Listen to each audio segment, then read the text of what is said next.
Hey Eleanor, how are you doing? I'm pretty good. I'm excited. There's so many things that have happened to you and I in the last couple of months. Yeah, and here we are catching up live, like Yeah, it's nice on to see your face. yeah, yeah, you too.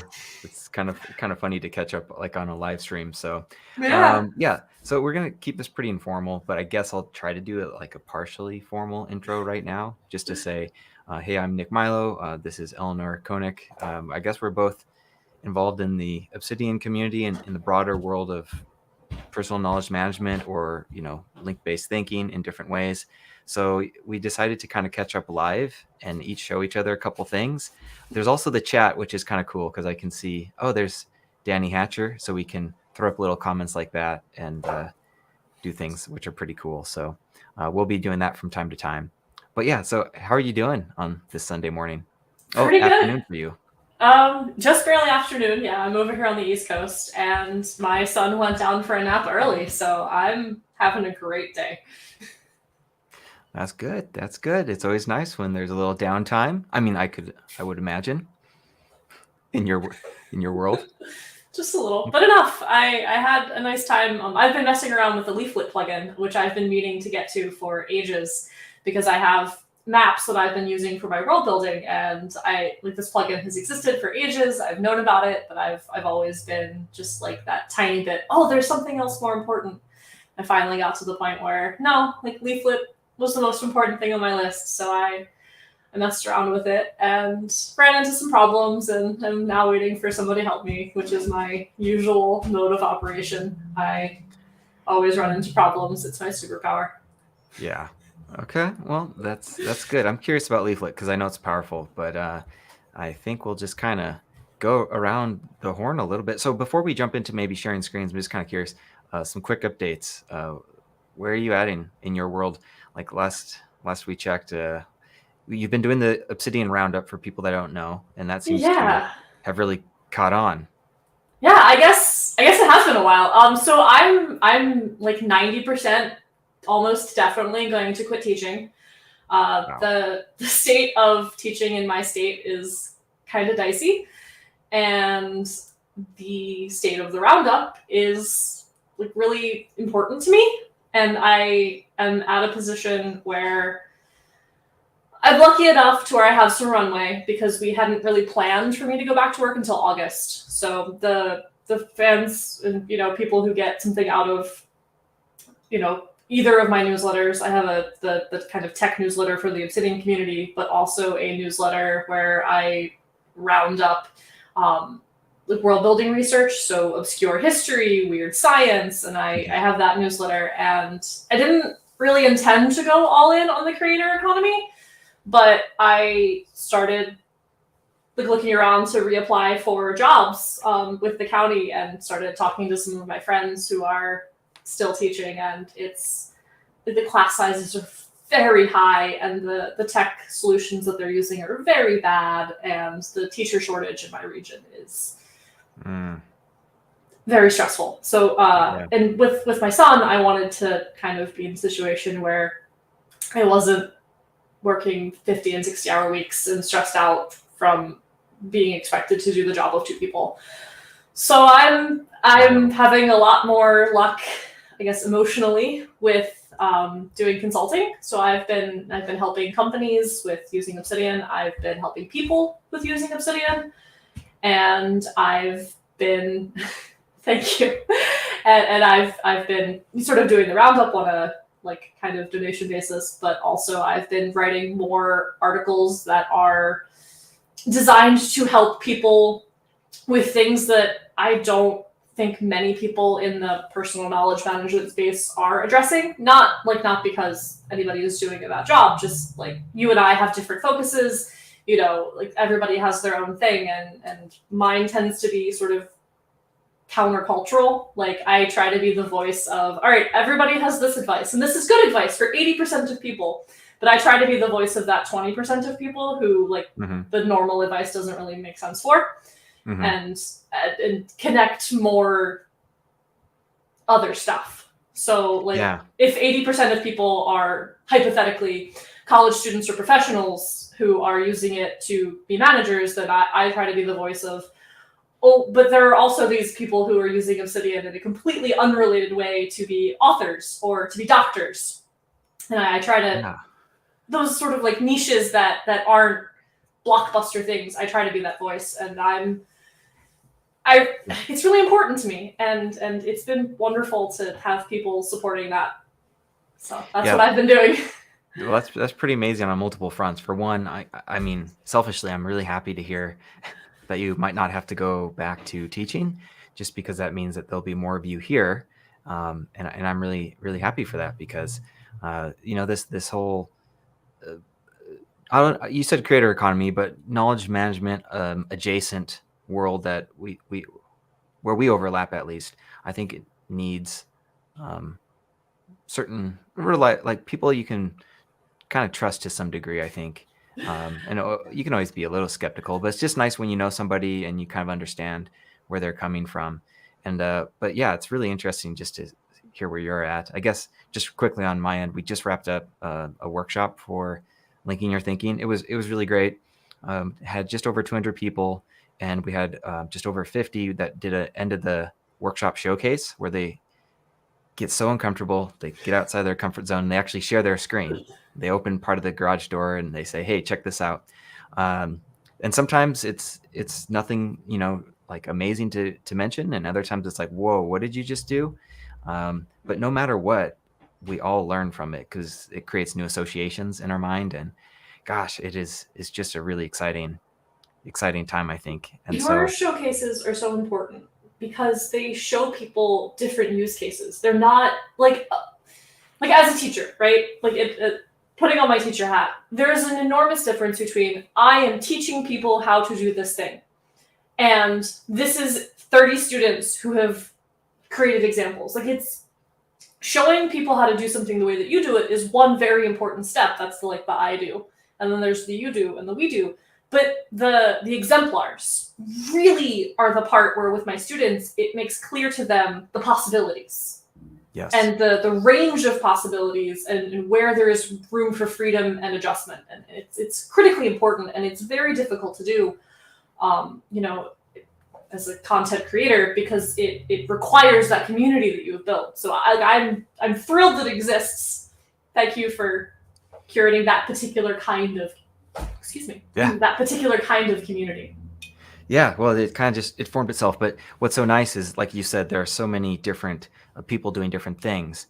And it really blew my mind early on. I was like, yeah, this is how you handle information. And I was coming from a more, I guess, rigid workflow, even though it was with links. I guess it's all relative. It was still pretty flexible, but it was still kind of rigid. And then when Obsidian started to blow up, it brought in all sorts of people, like, the doctors and the dungeon masters, as I was saying recently. But it's so true, and anything is possible. So learning from somebody who is a dungeon master, it's like, hey, I might not be doing Dungeons and Dragons, but I can learn from that and actually apply something that can help me out specifically for what I'm doing.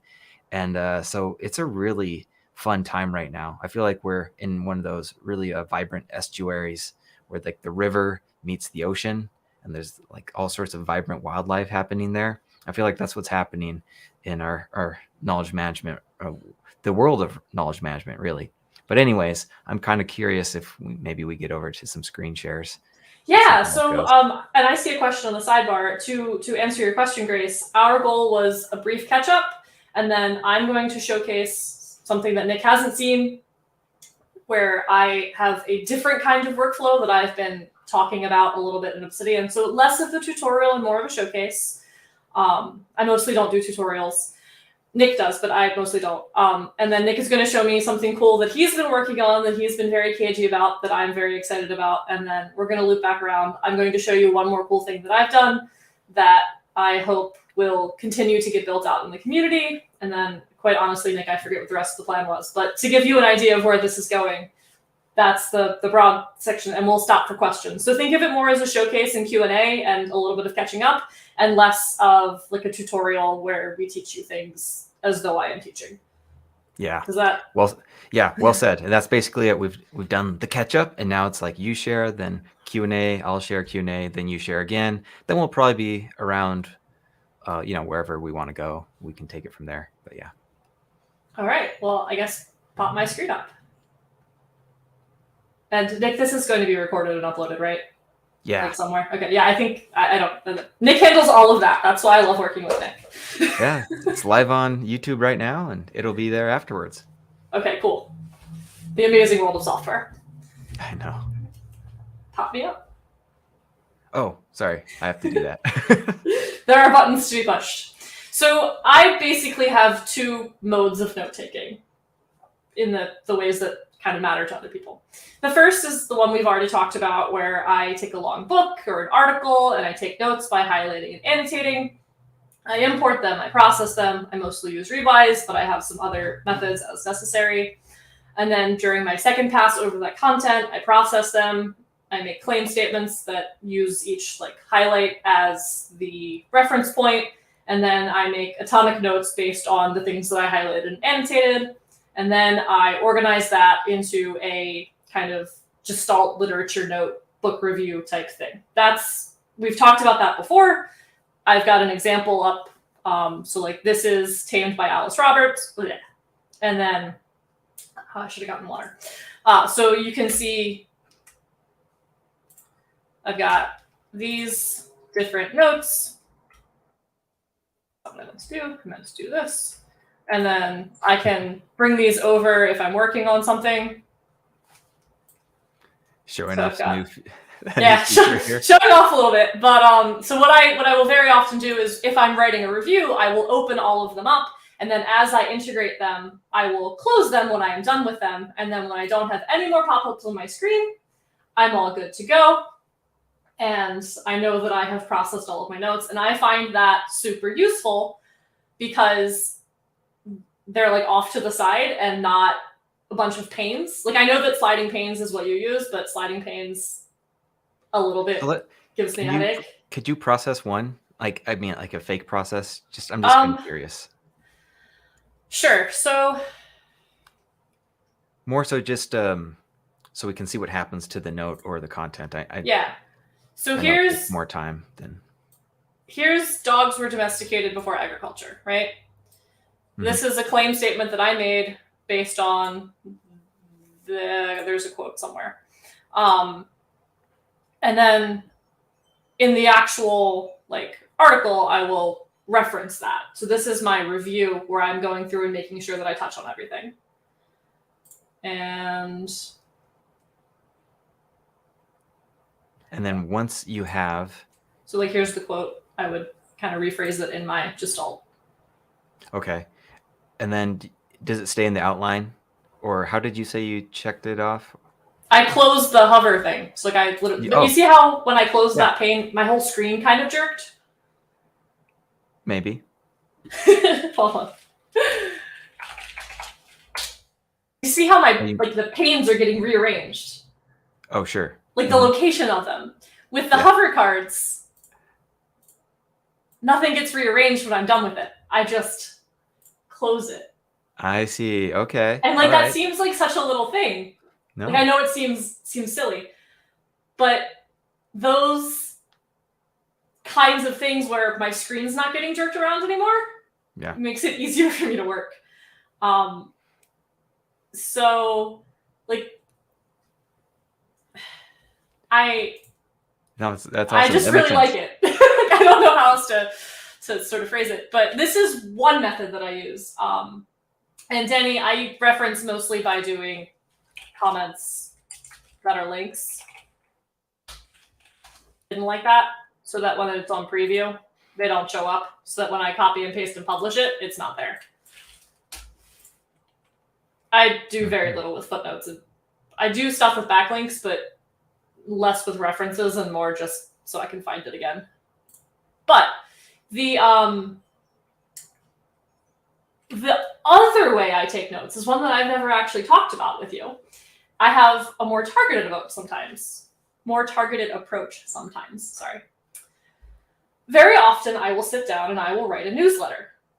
My newsletter will consist of say, armor. I will be interested in coming up with a kind of fantasy armor, and I will be working on a story about the Cult of Valor, and I'm like, golly, I should describe these people. What do they look like? I don't know. What kinds of armor should they wear? I actually know very little about armor. So I will sit down and say to myself, I should get some inspiration about armor from history. What's the weirdest armor that has existed in history, and why? Thanks, Danny. There, screen sharing notification is gone. So I will kind of very often take notes in my newsletters. That's the whole reason I started writing The Iceberg long before I found Obsidian, was to organize my notes on these topical deep dives. Mm-hmm. So you can see here I have, all right, pangolin scales, cool, that's useful. Armadillos, cool, that's useful. Assyrians were the first ones to have textile armors, cool, that's useful. So I will organize all of these notes into a newsletter. And mostly that works. My whole system is designed around that working. But every now and then I will stumble across a interesting but not relevant thing that I want to use later. So for example, when I was working on this armor newsletter, I came across some interesting information about pangolins, which I swear I can spell. Pangolins came up in an article I was reading, and it turns out that pangolins are not the traditional food of this island, which has nothing to do with armor whatsoever, right? That is interesting. Peafowl are a traditional food in this place that has myths about, about pangolins. Cool. I didn't want to lose that. I could do something with that. Very specifically, I could do a whole Twitter thread about this kind of traditional food I didn't expect to know about, and have it be relevant to my newsletter about cuisine, which is a very large area of interest to me. I've been collecting unusual foods. I've actually done a So I'm kind of curious, in that peafowl, not pangolins, what your metadata is that's pushing you to other places. So you have the cuisine note. Uh-oh.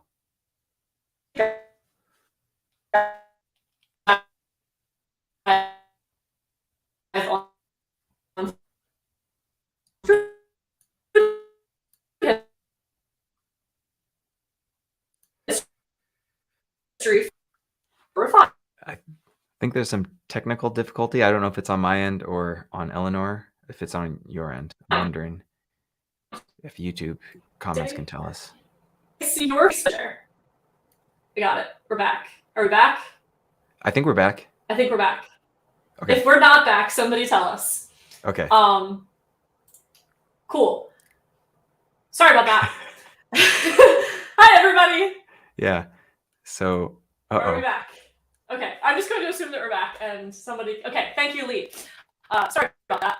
Maybe my internet dropped out. So, food history, weird cuisine, interesting cuisine, things I didn't know related to food is an interest of mine. So I knew I wanted to take this note. Pangolins are relevant to armor, but peafowl being relevant to hunting and feelings about hunting, that's not really relevant to armor. But I wanted to take the note. So I took the note and I tried to leave myself this metadata, these breadcrumbs of, hey, my plan is to use this as Twitter fodder, and I have a tag for that, for supporting and kind of raising awareness that, hey, I have this cool note, or I have this cool newsletter about cuisine, maybe check it out. Hey, Eleanor, for some reason, well, good question is, your audio is cracky, so I'm curious if my audio is crackly as well. I wonder if something's wrong. So if anyone in the comment can let us know real fast. It's flickering a bit. Yeah. Is my audio as well? If anyone in the chat can let us know.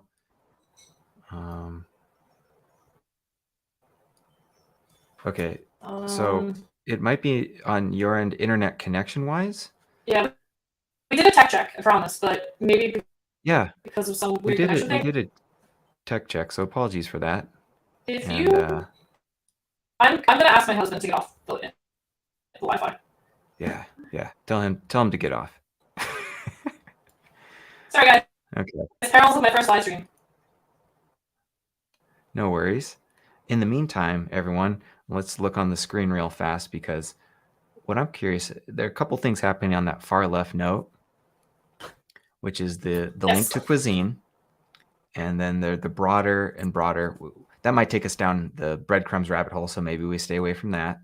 But I was curious because you went to cuisine when I thought you were going to link outward to pangolins. Like there was a choice, I think, at one point because you started with this random note, peafowl or not pangolins are this traditional cuisine.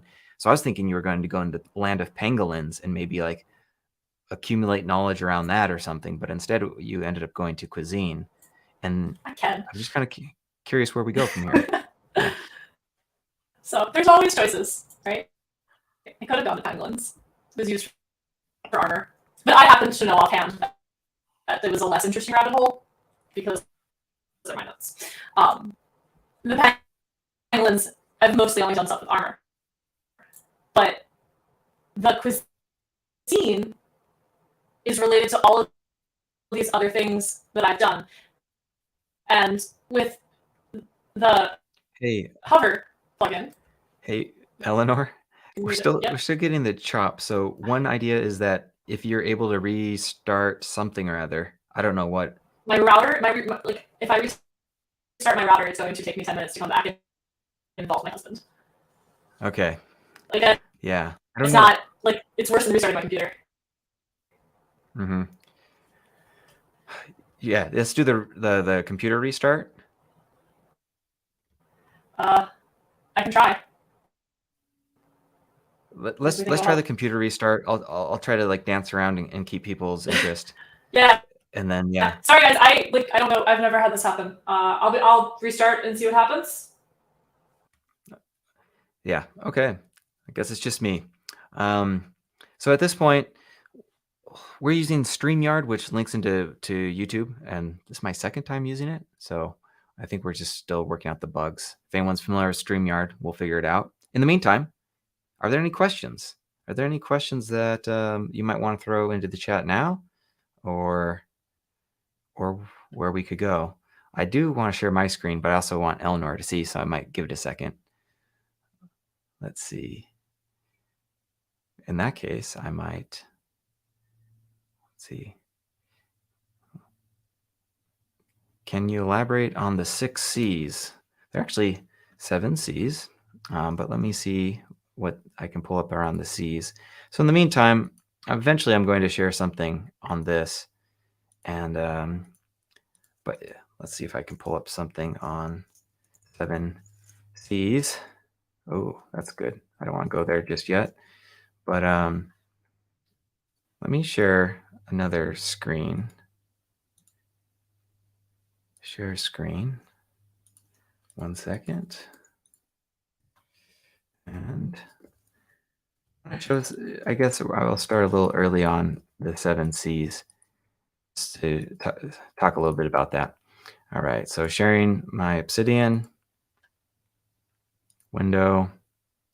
Yeah, this one shall do.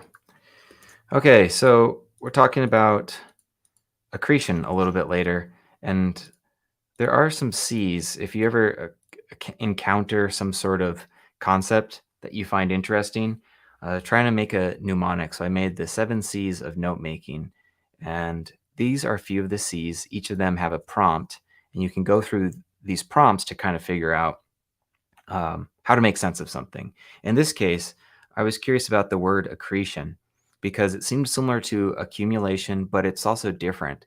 So I wanted to kind of figure out those differences. So this is something I did elsewhere, but let me make this bigger.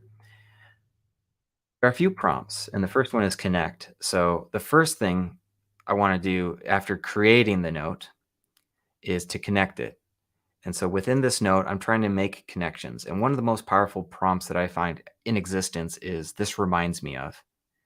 And then I might also say it's related to, and really important is a forcing function to say the most relevant link for me is blank.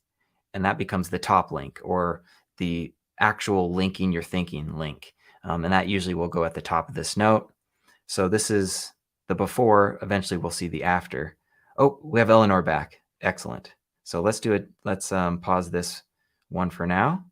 And we'll close this loop in a second. So let me remove that. How are you doing? I don't know. Am I back? You're better. You're better. I'm sorry. I don't know what was going on. Stuff happens. So, but what I saw on your screen looked like a really great segue into your question, which was you were asking about how I have this broader stuff at the top. Can I share your window? Yes, Okay. absolutely. So I do something very similar where instead of your method of what does this remind me of, I kind of do that more informally. I am somewhat less structured and neat and orderly than you are, which is funny. No. You didn't get my disclaimer. I don't use this, but it's helpful for training wheels. Yeah, exactly. New. Like I do that. Wheels. I do that kind of thing in my head of have I made sure to remind myself why I'm taking this note. So I took this note because I want to use it the next time I'm writing a Twitter thread when I have time to write Twitter threads, which is not as often as I would like. This is in the broader category of unusual foods. This is in the broader category of animals. It is related to pangolins. This is why I took this note. Here is the most relevant part, and here is a link to the file. So, like I give myself basically the bare minimum of information I need to use this again when I am not busy on the actual project that I was doing, which was writing that armor newsletter. Right? Like I didn't have time to go down this completely separate rabbit hole because I had a deadline for my newsletter about armor, which was again originally designed to help me decide on what kind of armor the cult of valor people were going on. The danger of rabbit holes is that, like, what if I had gotten very distracted by writing this Twitter thread that I have about conceit? Right? Like, I had a project, the original project. Yeah. Oh my god, I am not using Safari. I'm using Chrome. Yeah. I don't know. It's a little difficult. It's really chopping you up there, Eleanor. It's almost decipherable, but it's like right on the edge, which makes it a little difficult. And I know you're not using Safari, and I know how frustrating that is because then you can't speak without, like, it just doesn't work. So I'm not quite sure what we want to do, Eleanor. I feel so bad. Oh, notes. Yeah. Can we turn my camera? Does that work? Yeah. Is that any better? Seems like it's the same. Maybe we need to restart Eleanor's Chrome then. Well, you restarted the computer. That would have. I can try it in Firefox. I don't know.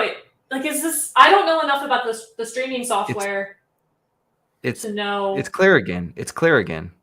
Maybe let's try one more time without the video, just to see.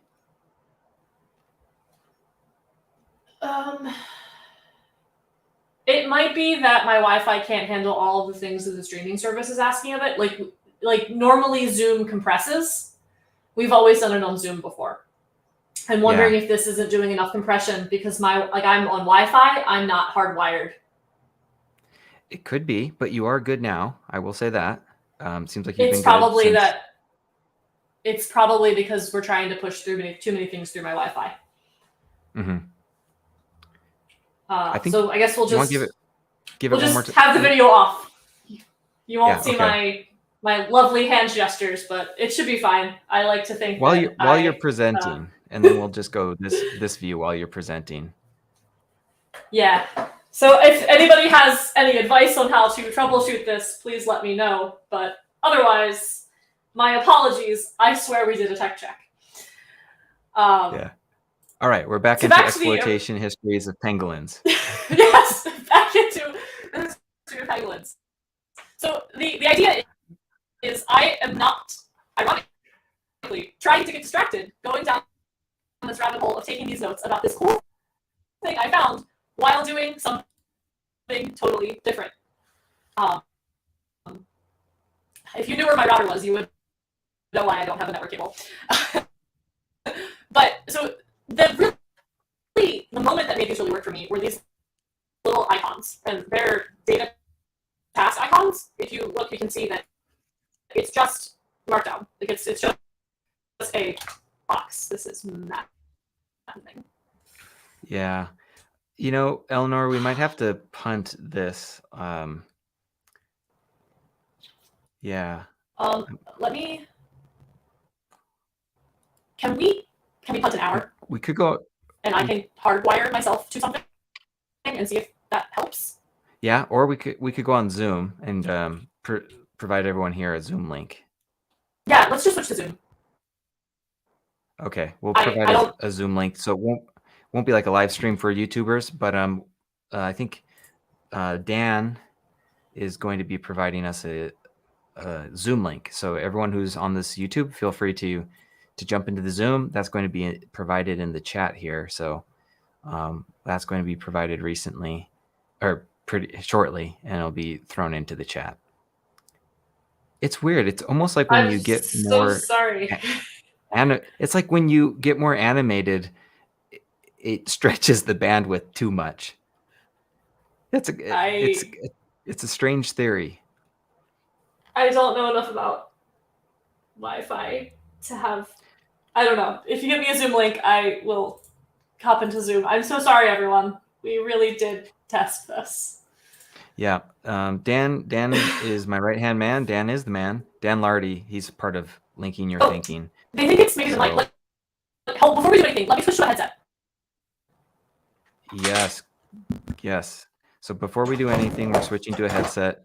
I have a good feeling about that because I think it's like the mic being overloaded. If we had an audio technician, they'd probably know what it is, but it does feel as though it's mic related. An interference. So whoever was it, Starbelt who threw that one in there? Can you hear me?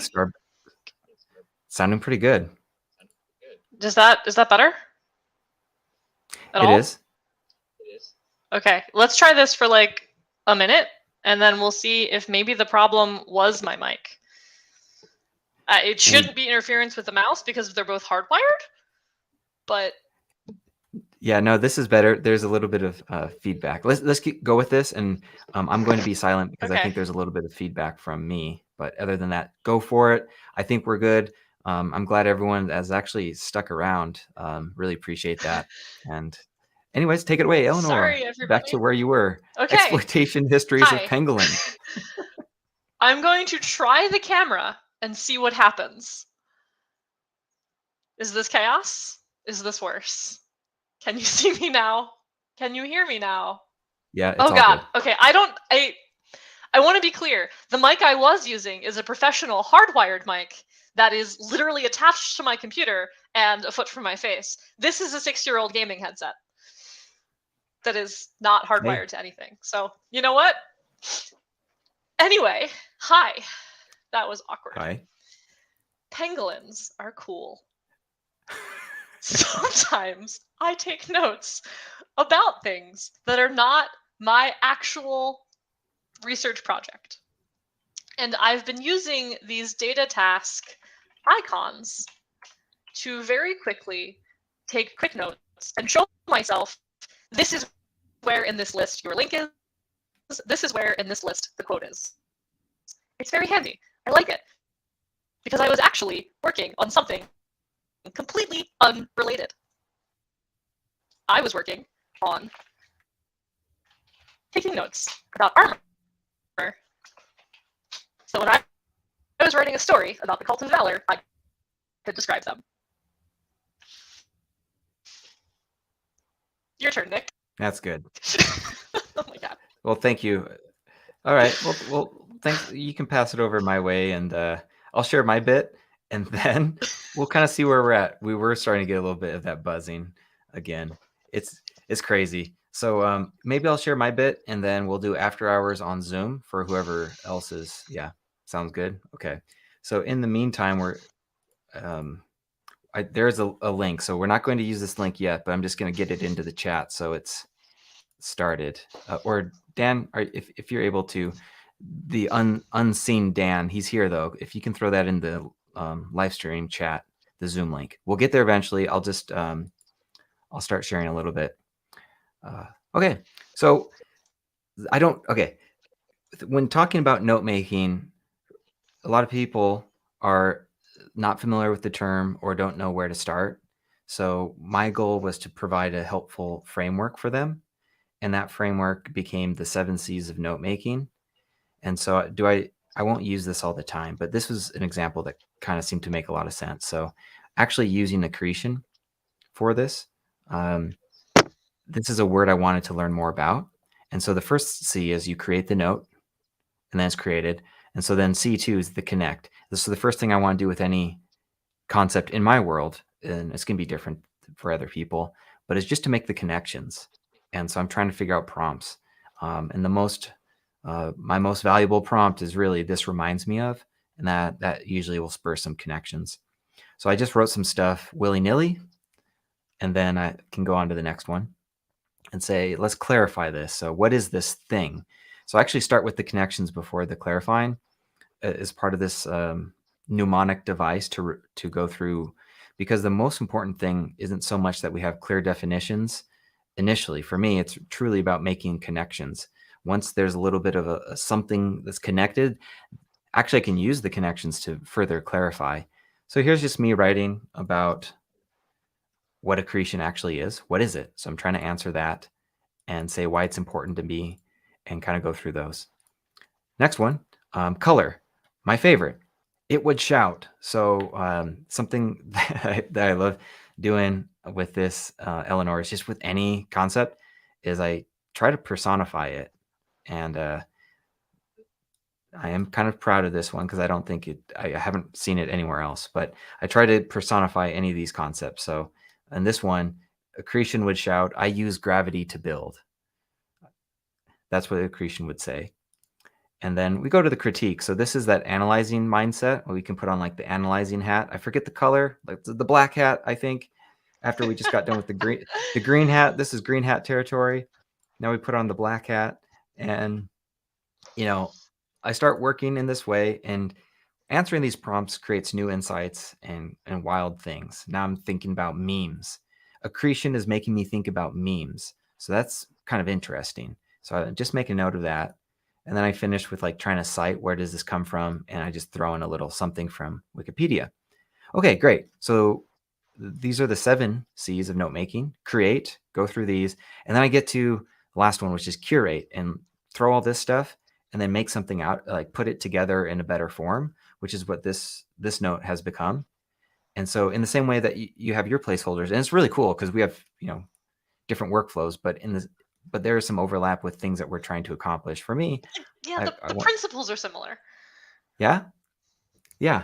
So I reshuffle things and curate, and now I have a note that allows me to link out to other things. Now, the thing I wanted to show you though was accretion with ideas themselves, not just the name of we're going really meta here. So and one is unrequited notes, and I want to give a shout out to Pat Hope, who took using DataView? Did you finally start using DataView, Nick? Oh, just a little bit. Yeah, just a little bit. In I basic ways. remember when I showed you when DataView first came out, and we were like mind blown by the idea of using it for maps with content at all. How the world moves. Well, they both serve different purposes. So no, I agree. That was the conclusion we came to, but it's just fun to see you using it.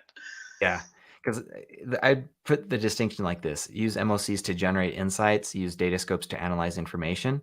Not to say that they can't overlap, but in general, they're totally different things. Yeah, they're totally different things. It's just fun to see you using it.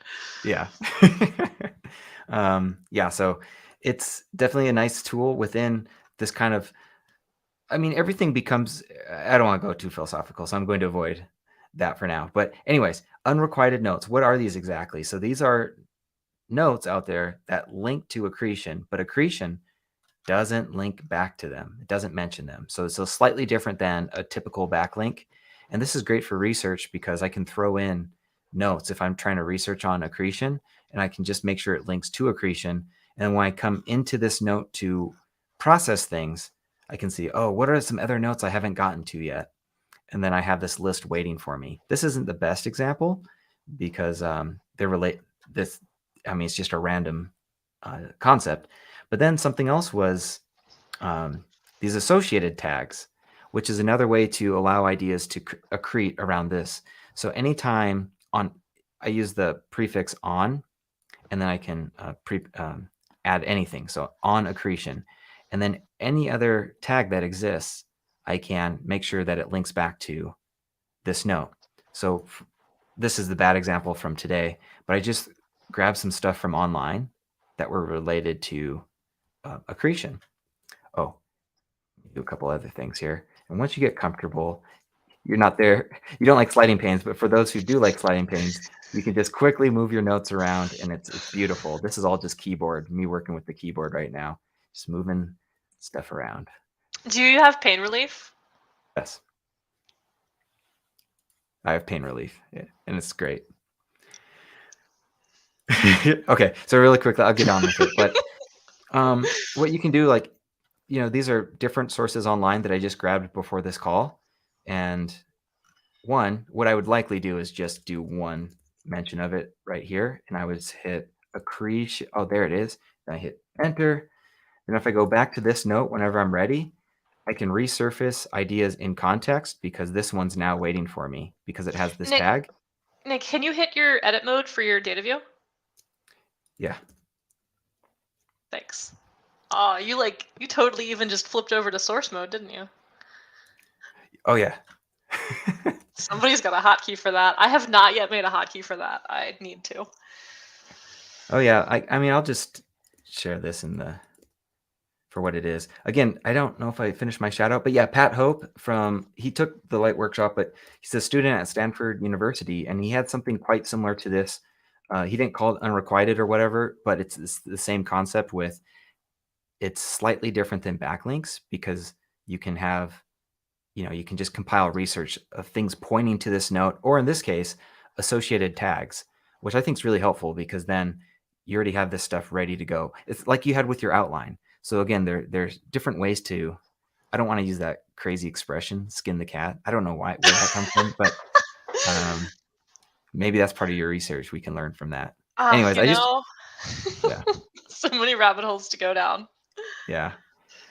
But essentially, I just wanted to kind of share this because what I could end up doing is if I did, do some refactoring, then in this note, then I can just quickly throw in, I'm just going to make this not clean, not trying to do anything impressive out there, but I just throw in the link here. Then I know whenever I'm back in this note, I have these associated notes ready for me to work into my broader understanding of this concept.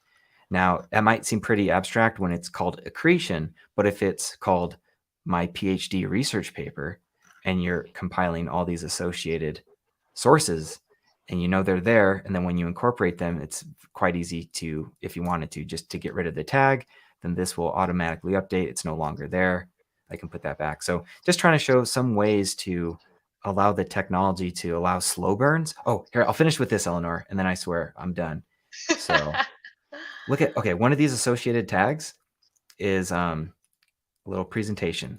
So what we're doing is trying to build cognitive scaffolding so your ideas can accrete. Why do this? And it doesn't just support our active thinking, it supports our future thinking.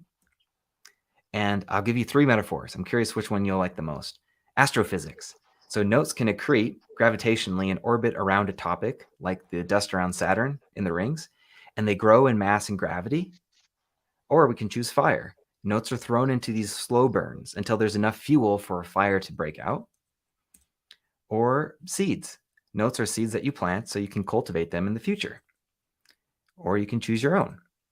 And then I go into some other things. But yeah, just wanted to share that. All right, I'm done. That's delightful. I actually haven't seen slides used very often with Obsidian, which is nice. Unfortunate because that was cool. Yeah. But I think I like the astrophysics metaphor the most. But see, for me, it's not like I do something very similar, right? Like I tend to use, God, I can't believe I'm going to say this. I tend to use bullet points in an outline format more than just putting it all out there in long form dumping of the information, which I cannot believe those words are coming out of my mouth. I feel like I have betrayed my origins.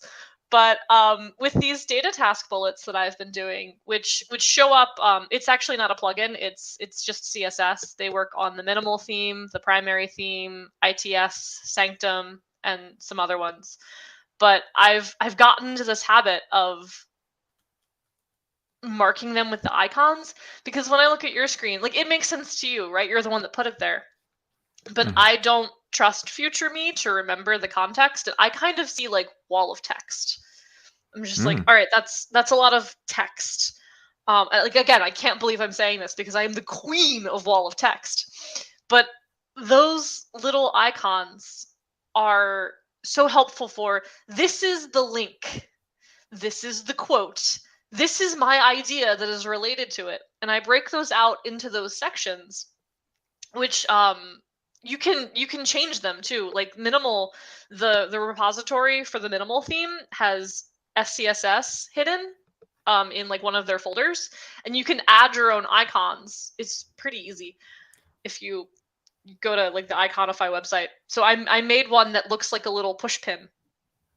So can we try to see that again without overloading the system? Can we reshare yours? Hold on. Probably. Let me. Yeah. All right. Let's try. Okay. Wow, my mouse is jerking. Oh, that must be the Zoom window. Oh, yeah. Sorry, I was getting prepared for that. I'm going to stop my camera because my mouse is freaking out. But so like this note is the one that I added. Cool. And it's just, these are the codes for it. And it's just like, you don't have to do any kind of plugin thing. It's just part of core. Part of core for Sanctum and minimal so far? So the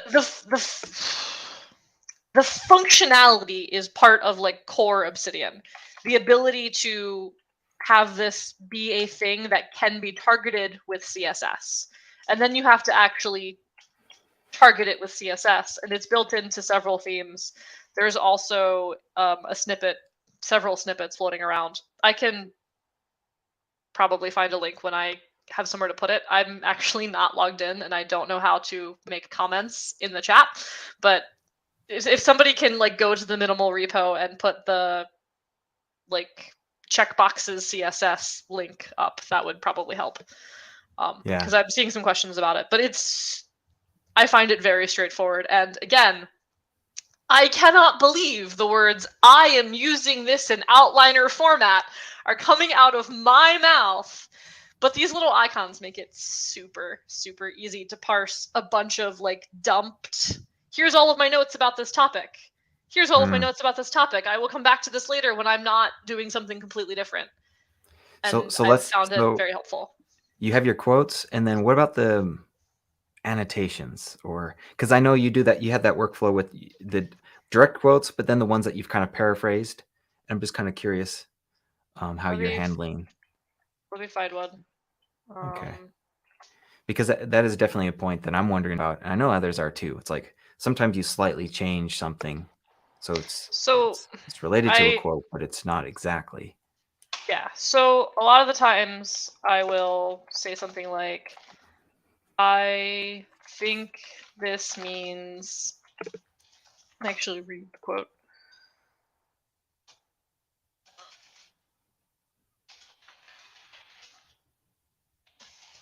Here we go.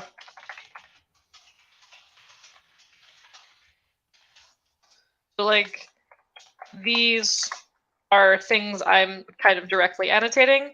I'm doing it with the idea icon, or this is a note to myself, right? This little pushpin icon. So I will code them that way and mark something like, this looks pretty appealing. I have other examples of this, but I forget which notes they're on. Local consumption of peacock pheasant meat was a traditional activity. Have traditional would become less popular in this region? Like, that's a question that I have. So instead of it being a note, I would go back and make that a question. And then when I come to this note in 6 months, I will see I had one question and a research follow-up. And this is the quote, and this is my idea. Like, I will mark them with icons so that I don't have to read all of the text. I know that the link is here. If I'm just looking for the link, I don't have to go through this whole paragraph. I just jump right to the link because I've left myself that visual cue. Can you jump to that link? Maybe. Oh, so that's an external one. Okay, I'm good. Yeah. I was just curious. Okay. Oh golly, that yeah, that's an external link. That's pretty cool. And Usually, so the quote, yeah. is the Usually, quote also when, a tag icon? Sorry. Yeah, it's a. Wow. So you're really going in that direction. That's pretty cool. I mean, I think love them. it makes my brain light up in a nice way. But you brought out the more functional aspect that you can parse information more quickly this way. Yeah. Like, yes, they're pretty. They're very pretty. The cool thing that I do, I'm not sure I've ever showed you, is that all outstanding questions. So this is my data view snippet thing that lets me. Oh, awesome. I temporarily disabled them. Good job, me. I must have been testing something. Data view JS queries are disabled. Yeah. Why is this my life? You know, it's because I wasn't planning to showcase this. Yeah. We're on the cutting edge, folks. You know, sometimes. We really are. Why isn't this working? Seriously. Okay, it's because I had needed to reload the whole pane. So I have a query that brings every time I've ever queried, left a question for myself.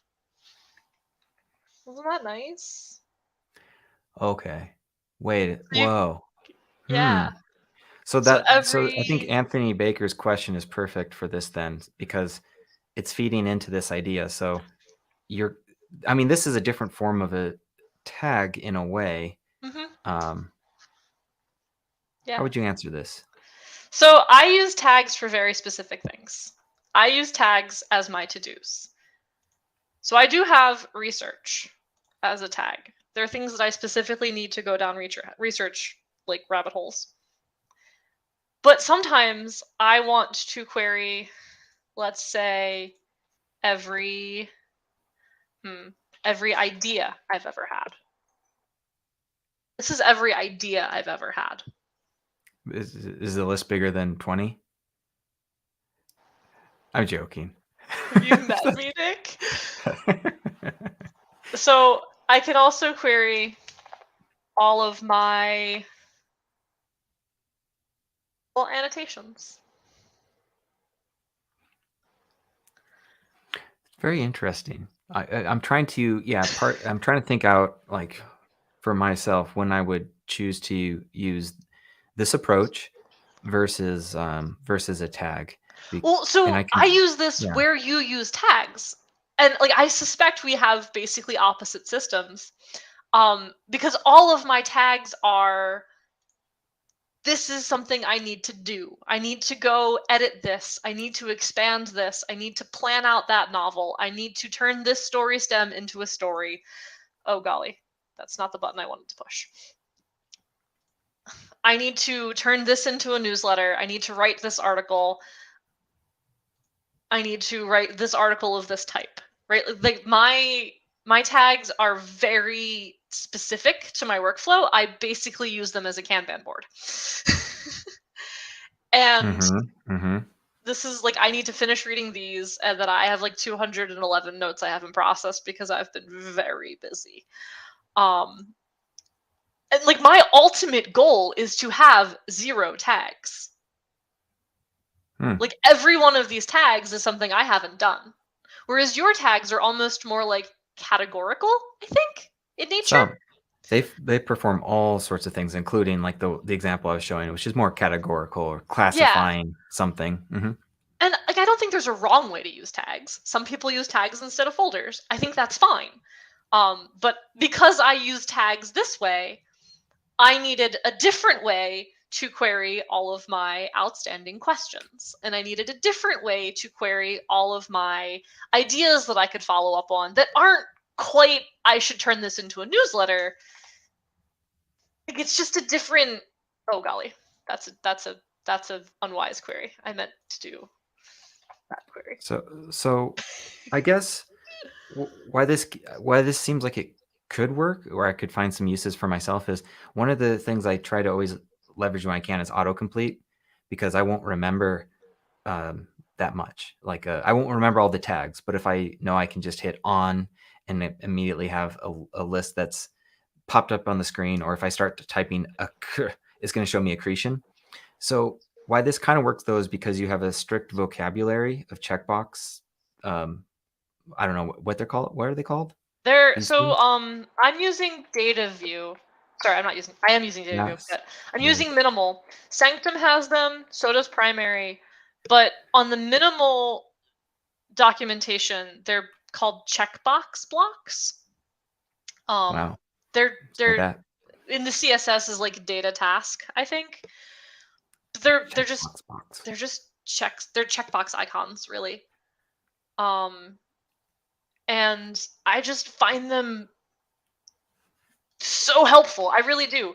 I guess this wasn't at all what I had planned to talk about, but you always throw me onto a different thing, Matt. So you have about 15.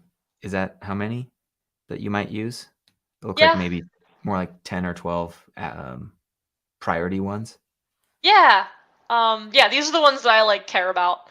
There are other ones that exist, but I mostly don't need the in progress and rescheduled stuff. I don't ever I just didn't need the up and down and win stuff. Like, not that they're not cool. Other people would use them, but the ones at the top were the ones that I care about. Yeah. So I usually use important for I need to do this, and stars are like start key information. But I usually use the notes for the annotations, the bookmarks are for an external link, and location is where I'm telling myself about an internal link. So like, this idea came from this location. And then if I'm sitting down thinking to myself, what are the good things and what are the bad things about going back to teaching or continuing with the Obsidian community and creator economy things, I will mark them up and down with these little icons. And instead of having an essay to read, I have 3 thumbs up and 2 thumbs down. Well, golly, I should go back to teaching. This is like, I'm happy doing this, right? It gives me that at a glance visual. So helpful. I love it. The only thing I'd like to see added, and I know it's like this, we're on the cutting edge, so I'm sure it'll get there, but I just want to put it out there openly, is that this needs to be auto-completed somehow. So you can just hit whatever it is, so you can have your list of 15. That exists. Nick. It's Show me. Obsidian. There's a plugin for that. I don't have it installed because I don't use it, but it's one of Ebulin's plugins. And it's not Snippeter. I see Luke in the comments. Luke will probably know. There is a plugin to give a hotkey for all of these. And there are a variety of ways. Also, he's saying Expanso can autocomplete, like if you just wanted to. Yeah, I don't think Expanso is okay. I guess it doesn't give you a drop down, but there are ways to get drop downs. Need the drop down. It's called various complements, I think. Various complements will autocomplete your if you have a note somewhere and you type in like 4 words of the note, it will autocomplete the note for you. Okay. The note. There's always a plugin. Okay, yeah, something to explore, because I mean that's the like superpower, unspoken superpower of the software with linking notes and with tags, is that autocomplete allows you to just kind of get in the ballpark with a fuzzy search and it'll finish the rest for you. And I would love to start using these in some ways, because I think you have a lot of awesome use cases. Yeah. To be clear, again, Alexander, this is not a plugin. This is just CSS. So this is a theme. It's Like, it's an aesthetic thing. It's not, you don't need a plugin. If you use minimal, ITS, Sanctum, like all of those, you don't need any kind of special functionality. They work, like, it'll work on Obsidian Publish too. That's the reason I use it instead of having used the other methods for like pretty boxes. Until like last week, you couldn't get admonitions on Obsidian Publish, but you could get CSS. So I used these to give myself those big, bright like boxes. Yes, yes, Luke, it's task collector. Thank you. It is task collector. Oh, okay. Task collector will let you I don't actually know how it works, but I know that it will like sort of let you change a bunch of things to a different one of these checkbox icons. Sorry, I wasn't actually planning to talk about these. I didn't realize that it would be part of our discussion, or I would have come more prepared. Well, that's the live component. We never know what's going to happen. Yeah, but at least my audio seems to be working. Not sure what was going on there. Let's do a quick check-in with each other and with anyone who's listening. Just, we're at the hour mark. What do we want to do? I mean, you had something else to show, I think. I did, yeah. Now that the mic's working, until you actually want to show your actual thing, then it's going to not work. But how? Just in the chat, maybe we just keep going. Yeah. Yeah. So I guess this is what I meant with the locations go to like internal links. That's what I use this icon for. And these are external links. But this is not the title of the link. This is my own words. So my claim is pigs are useful for medical research. And then this is my claim. Pigs are useful model for studying diabetes because of their similarities to humans. That's evidence for my claim. And then evidence of this claim is the link. Mm-hmm. Which you can see as a link. But like, it's a Semantic Scholar article that has nothing to do, like, I mean, not nothing to do, but the title is not this. So that is how I kind of tell myself these things. And then type tree, dir down, or I guess dir up. Why isn't that working? Why does the universe hate me?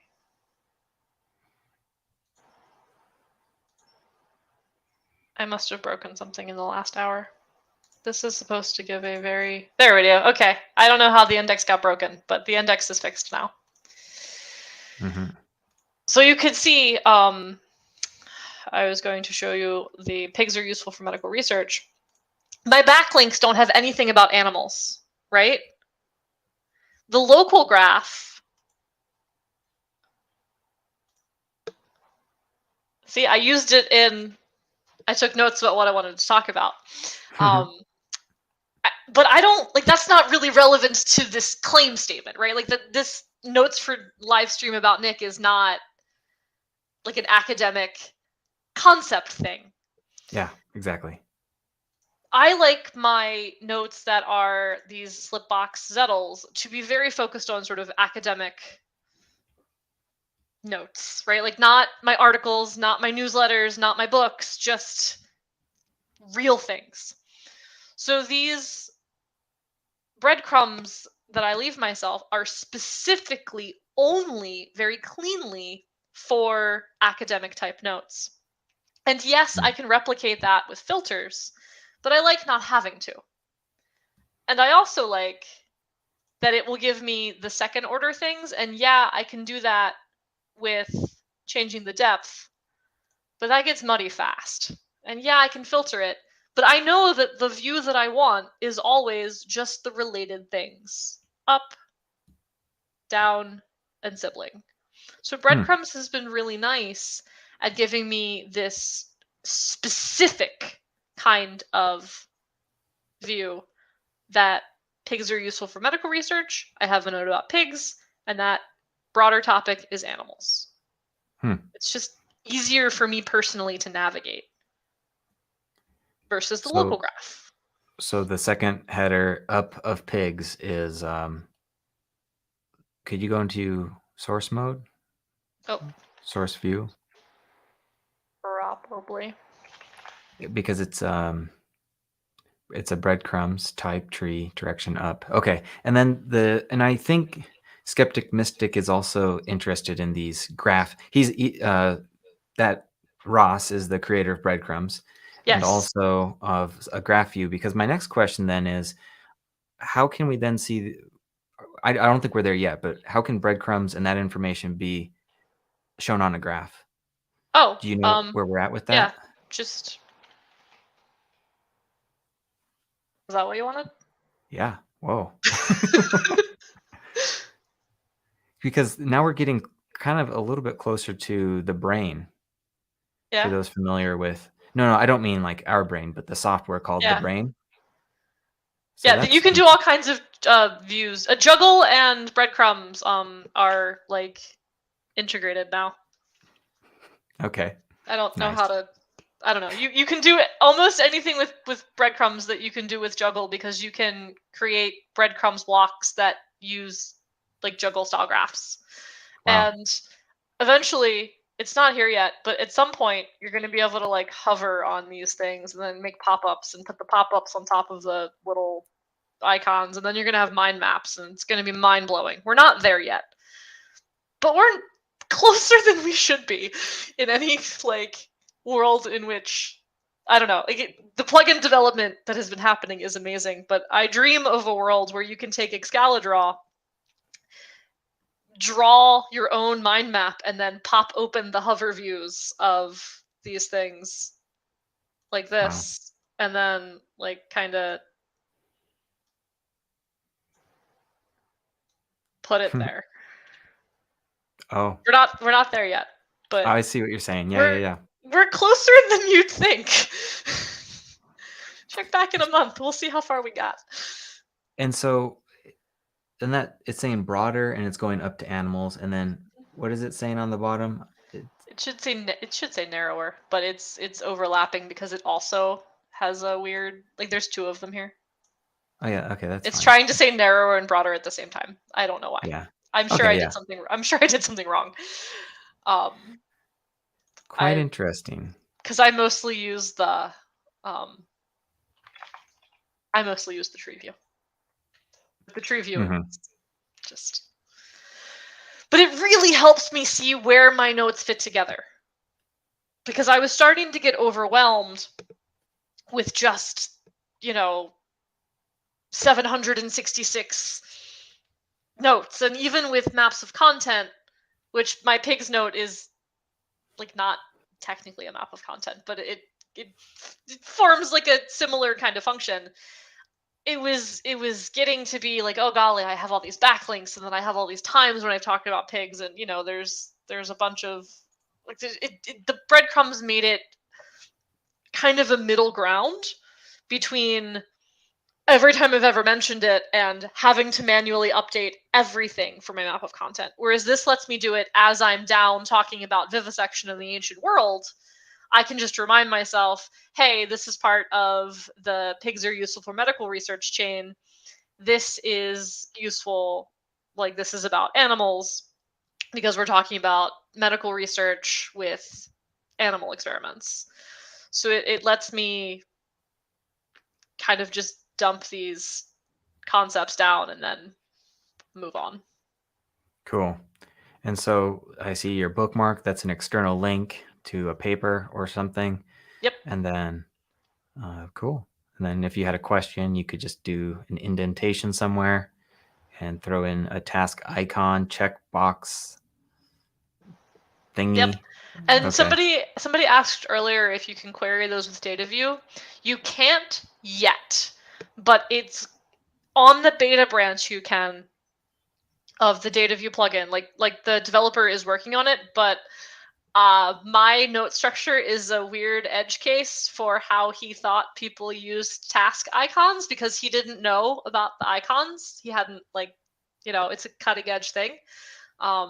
So he had set it up so that any bullet points were part of the metadata of the task and no longer part of the metadata for the note, which caused some problems. So he's still working on that, but another month or two, and we will have figured out a path forward that hopefully doesn't require me to refactor my entire vault. I thought it was already working. I'm missing what you're saying because I thought with your data view JS. Yes, it works with a JavaScript like query, long form. Everything. Okay. My method works, but somebody was asking, is it easy to just query like a normal data view query with show me every bullet, show me every task of this nature? And the answer is yes, but you should not set your notes up the way that I set my notes up. Nice. If that makes sense. It does make sense. I pioneered a thing that the developer had not anticipated, which is a little bit my my brand. That is cool. Well, but show me something cool about you, Nick. I guess I could. No, I don't know. I really don't know. So maybe point me around or something. How do you use YAML? What do you do with YAML? Anything? I don't. I have a couple notes. Out of a few thousand notes, maybe 2 or more like 20 have YAML. I know productivity wants to see scope, so yeah, let's just do a little something here. I'll make these. So data scopes, for myself, I'm saying are my various viewports, and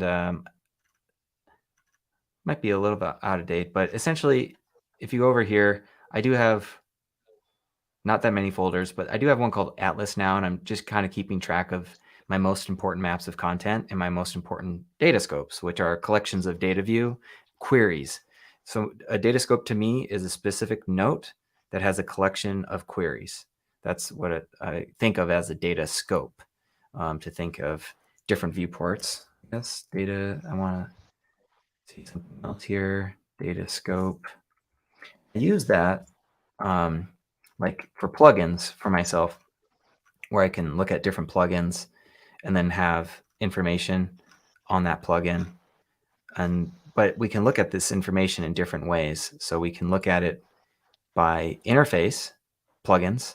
These are just what I'm calling them text work, which is kind of its own area. And I think it's so important if we want to work really fast, is being able to work fast with text. How quickly can you move text around and do things? So, and then like by navigation. I never told you. I went through the flight school. It was awesome. Oh, cool. Yeah, I appreciate that. This reminds me because you have a section in flight school about plugins, and yes, this reminds me. I never got around to telling you. Flight school is great. Thank you for collecting all of this information about all of these plugins. Well, disclaimer, not all the plugins, because there are over 500 and I probably cover 50. Yeah, you couldn't possibly. Just the ones that I try to use. I even have by developer. So like we're just using different ways to, if I can zoom out just a little bit to show a little bit more here, but we can go by rating, by developer, A to Z. So these are just different queries looking at similar information, but it's all within a single note. Super powerful. And so I've been working and playing around, experimenting, having fun with different data scope notes. Let me see your heat map. Oh, the heat. Okay, that one is fresh. That's and I can't remember the creator, but I just saw this on the forums. And I was like, well, let me at least see what this is about. All this data is not mine. I just got it working. But what it allows us to do is we can I'll go to like tomorrow's note. So this is just not real data, but it has a money spent area. And what that means is if we go back to this heat map, which is a plugin, and let's go to the money spent. Tomorrow would be Monday, March 28th. So that would be, I guess, Monday. I'm guessing that would be here. Sure. Yeah? Numbers are hard. Yeah, something like that. Anyways, just playing around with the heat map. I'm actually against tracking a lot of stuff because I think it just becomes its own chore. But I thought this was interesting enough that I just wanted to play and kind of look at it. So not my information, but it is a way to look at stuff. Yeah, I'm the worst at tracking things. but it's cool. Yeah. So that was this one.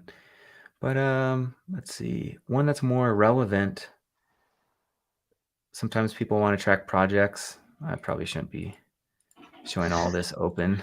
You know, there's a collapse all somewhere. Yes. Yeah, I got it hotkeyed, but I don't use it enough to know what it is offhand. The realities of working in a vault. Yeah. I'm not laughing at you. I'm laughing with you. There are definitely things I can do in my vault that I don't remember how to do. One of my, yeah, I know. I guess I'll end with this one, but one of my favorite ones is being able to track prominent people by date of birth.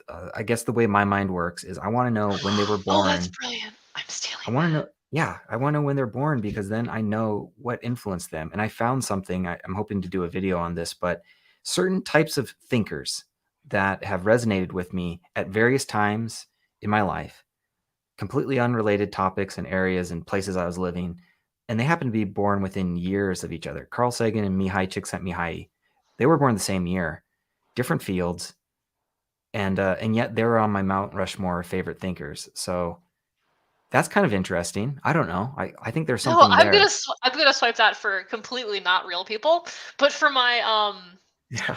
my fantasy characters, I'm gonna start like marking their fake date of birth so that I can see like what is going on. That's the whole reason that I've been trying to leverage breadcrumbs is actually less for my academic notes and more for my stories because I've been having trouble getting a good view of like I write in a very non-linear way, so I'll write a story and then another story and then another story and like this one's before that one and definitely after that one, but then I will later write one that is before this other one, and it's like, what order did these happen in? I don't want to assign firm dates until I have to. So I tend to do things as before and after, and I'm actually trying to get breadcrumbs to tell me the longest possible path between notes instead of the shortest possible path, so that I can do it almost like a table of contents of here is the like order that these things should be in.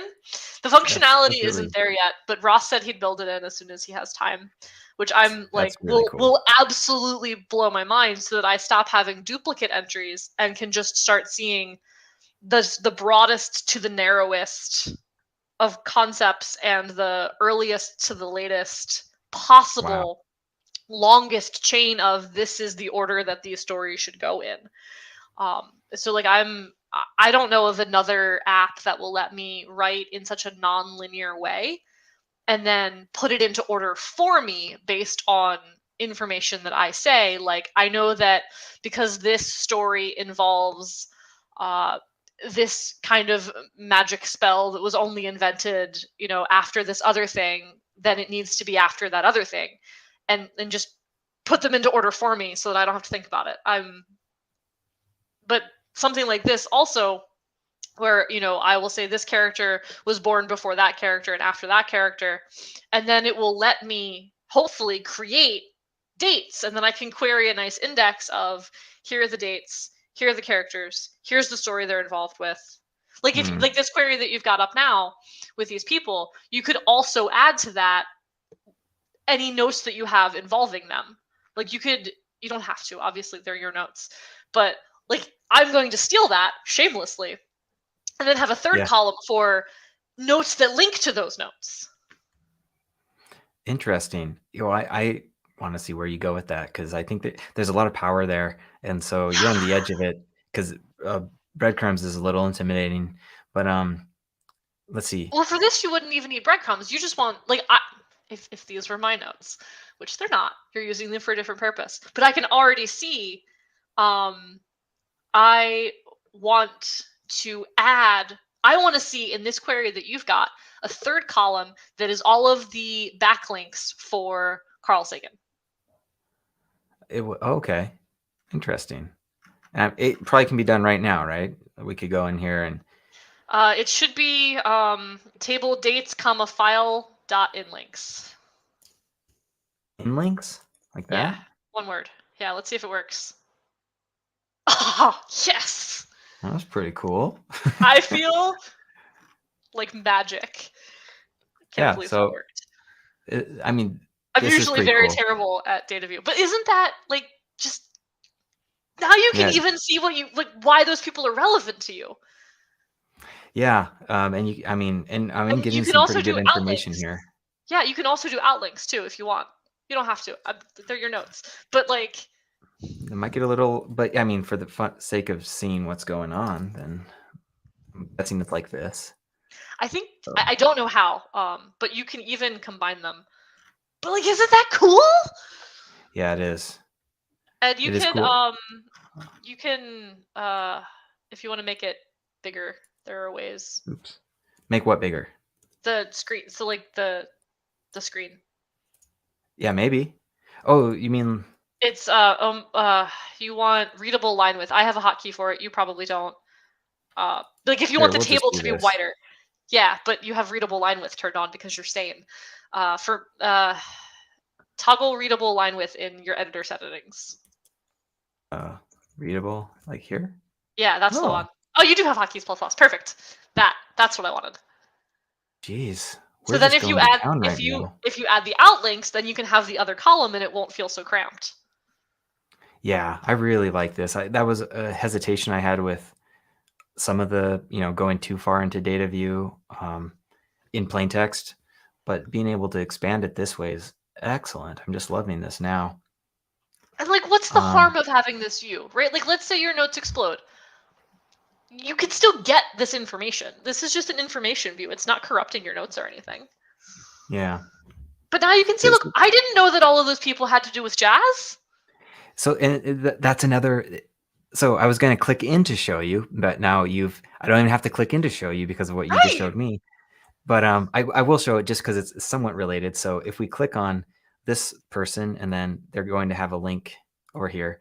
But what I wanted, so I did the same people list, except here's the tag that I'm using. I'm sure Yeah. you'd figure out a different way. I But probably would do it differently, but yeah. and I then would get the same information, right? yeah. But so now with sortable in live preview, Sortable's great. this blew my mind. So don't look at Duke Ellington, but look at these other people. 1920 to 1926. I randomly chose these people just based on songs I was listening to and was enjoying. And it You turns out have they a were type. all born. Yeah, they were all born within You 6 years have of a each very other. specific generation of jazz that you like, Nick. That's what I've learned.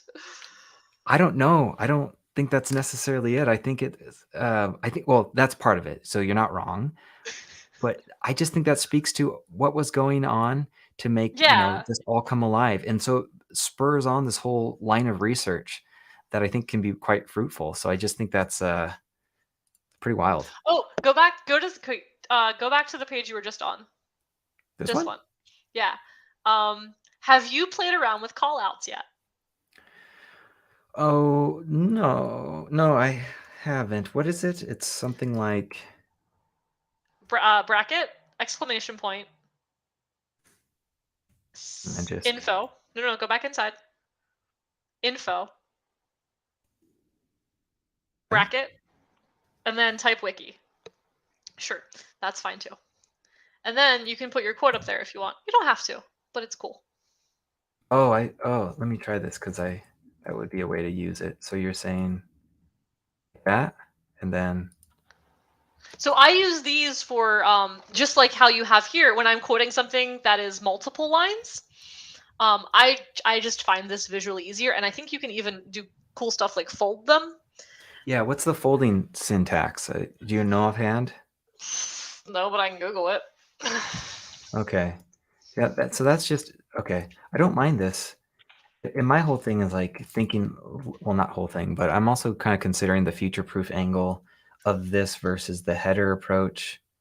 Yeah, I mean, it Um, depends on what you're going for. yeah. I am often trying to make the citation more visible for me. Mhm. So like seeing that it is from Wikipedia is easier for me. Like I would put that Wikipedia link up at the top because I prioritize. Whoa, I just definitely should not have pushed that button. That's the button I want. I prioritize information at a glance, and the call out syntax is the same syntax that like GitHub uses. And for me, future proofing is, can I read this in plain text? And the answer is yes. Gotcha. So like it's still a block quote, right? Like the way that it will fail. So go back to the code. Okay. The way that this fails is that it fails into plain text and looks basically like this, which is not substantially different than what you had.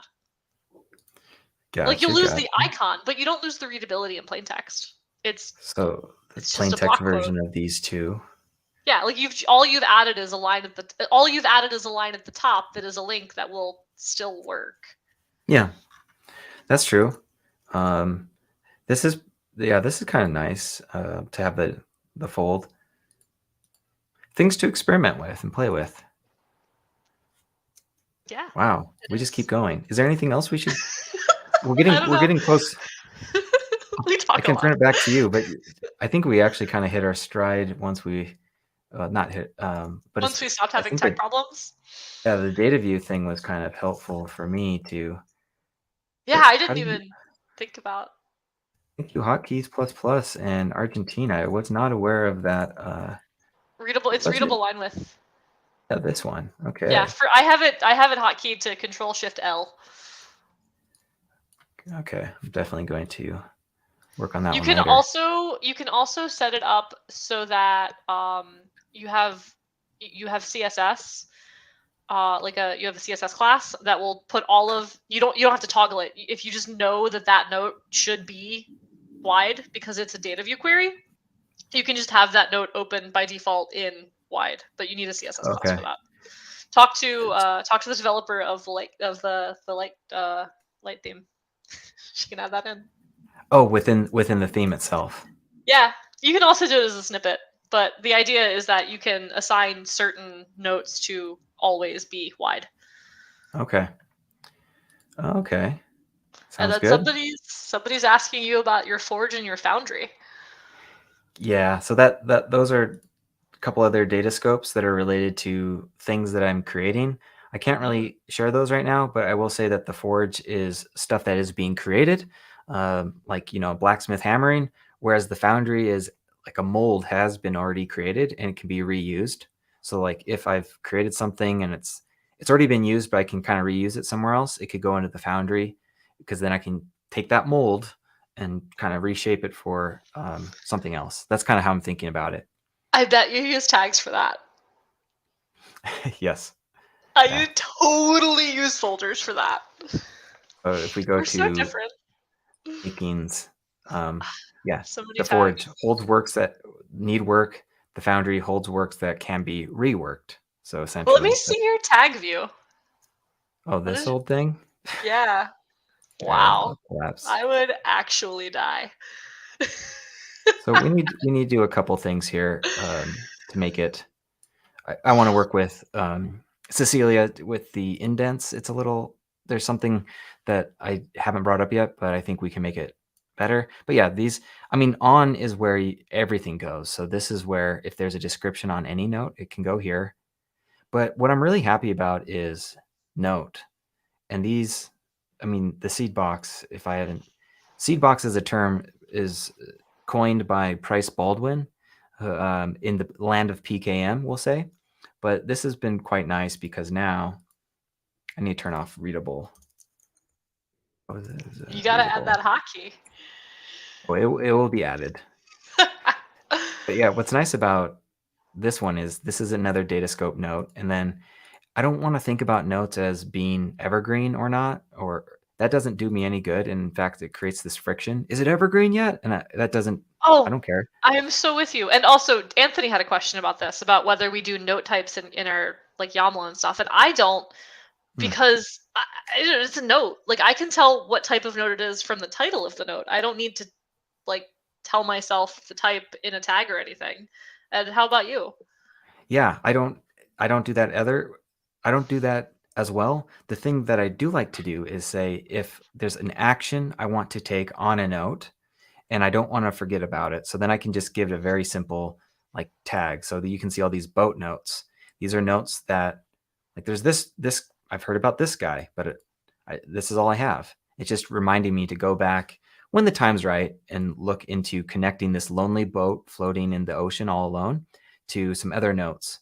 So there's a connection. So that's, I mean, like even Mihai is under the boat note because there's so much more I can say, and I don't have that many links. But if we go into like develop, then these are probably have a few links, but I'm telling myself there's more I can do here. And but they're just fun. Like that's the thing. It's not a to-do list. A seed box is kind of a It's an place to track it. opportunity box.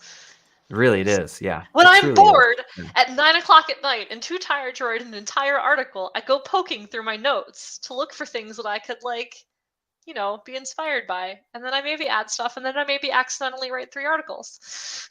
Exactly. But it's not like what I set out to do because I had to do something. It's just, man, I'm tired. Here's a list of things I meant to do something with.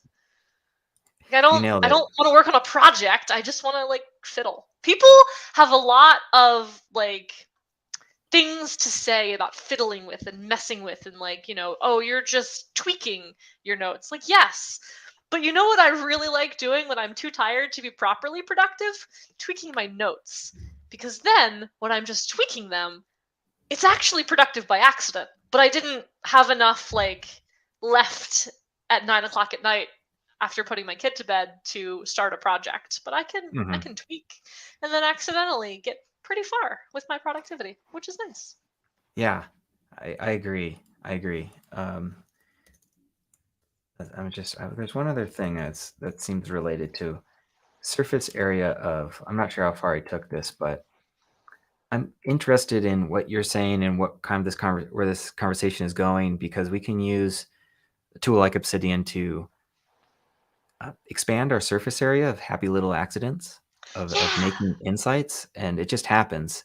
Like when you're not trying to rigidly force yourself into you must do this and then this and then this. Instead, you just create these. There's a term for it, which Joel Anderson told me about in the academic world, affordances, and it's what the environment offers the individual. So Yeah, this environment and how you I wrote structure, yeah. I wrote that whole article about how Obsidian helped me quit video games. Not that I was trying to quit video games; it happened by accident. The last time I sat down and wrote 3 articles for fun was because I was trying to play a video game and the map was taking too long to load. So just to fiddle because I was waiting, I went into my notes because it's fun for me. And, like, Obsidian has really given me somewhere fun to play around with intellectual things, and it's wonderful. And it doesn't, like, I know that you and I talk about it, and, you know, Joel talks about it, and people talk about it, but in the broader meta, there's just not enough focus given to the idea that if you're having fun in the place where your notes and ideas live, then you will do things with your notes and ideas, sometimes by accident. And you have to allow for that, for it to be fun and interesting, because learning should be fun and interesting. It shouldn't be a Jira task list with a ticketing system. Yeah. I mean, we're like in sync on this one big time, which is so much so I had to pull up this one, which is I always turn to it because there's that toxic productivity world where society's telling us all these things, and it's just because it's kind of hidden where the value will emerge from. It's not a magic trick. It just happens, and it's just a little bit harder to see always because you have to just work with ideas. But if it becomes a fun place, you're going to be there more often. And then, like, there's the magic does happen. If I'm having more fun scrolling through old notes in Obsidian when I'm killing 10 minutes instead of scrolling on Twitter, I'm that much more likely to have a positive interaction that gives me something interesting to say the next time I'm at a party. Not that I've been to a party in, like, years, but, next time I talk to friends. Exactly. Likewise. Man. So let's wrap this one up. I feel I screen shared a lot. I'm out of things to say. Okay. No, I'm out of things to say. This has been great. You usually don't share your screen with me, so it's been fun. Yeah, I know. I was thinking that just now. I was like, oh, I'm sharing more than normal. Yeah, it's been a great experience. We should, like, I don't know, we should do another live stream in like 3 to 6 months. Yeah, consider that on the schedule then. Hopefully my tech will work. in the chat, I'm curious if what were some takeaways for everyone, or what's something you're taking away from this, just to really cement for I'd like to know, but also to cement this for you too, to make it one way to externalize something, get some more neurons firing, so we don't just lose everything that we may have gotten from this. Kind of curious if anything's going to come into the chat. What's a takeaway? What's something you learned? People are typing away furiously, I'm sure, right now. Either that or there's like 2 seconds of lag. Oh yeah, that's right. Yeah, that's right. There is. I think we're like 30 seconds ahead in case something goes wrong. I don't know how it works, but I assume it's like radio. Productivity says, wow, the emotes, well, it's on screen. The emotes of Eleanor. Perhaps breadcrumbs.